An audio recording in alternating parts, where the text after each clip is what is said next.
Coming from where they moved to Cain to buy the spot. Was tripping talented, but I still had to find a job. This is biblical like Cain and Abel or like Lot.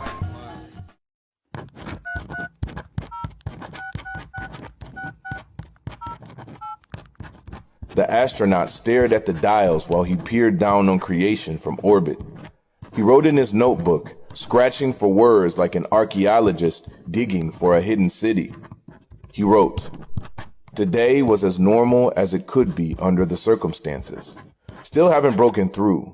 No sign of the crew or Lonnie. Worked on the engine. Cleaned up more of the soda spill that was still floating in the airlock from last night. The spaceman tires but continues his mission. He still has yet to see the presence of God or the rest of the crew." He gave a grim smile at that last message. The Hurricane would be happy to read that last bit. The sentiment must persist. Absolute order, all that. The astronaut didn't much care for the propaganda. He was there for his own reasons. The astronaut left the gray steel of the flight deck and walked through the cramped mess hall. The door to the mess hall whooshed open, and the astronaut walked into the airlock, separating an inner chamber from an outer chamber that led to the bleakness of space. The soda spill was in the inner chamber. In reality, it was blood floating in globules around the inside of the chamber. The blood came from a man whose upper portion laid lifeless on the floor. His bottom half was missing, save for a red slick leading toward the outer chamber.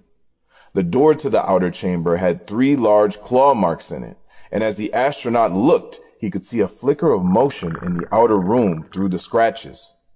The Hurricane had been clear for this assignment. The goal was simply to reach orbit and attempt to reach open space. The ship's thrusters, it seemed, did not have the power to push through the Earth's atmospheric and gravitational restrictions. Since this discovery, the astronaut had been in orbit, stuck.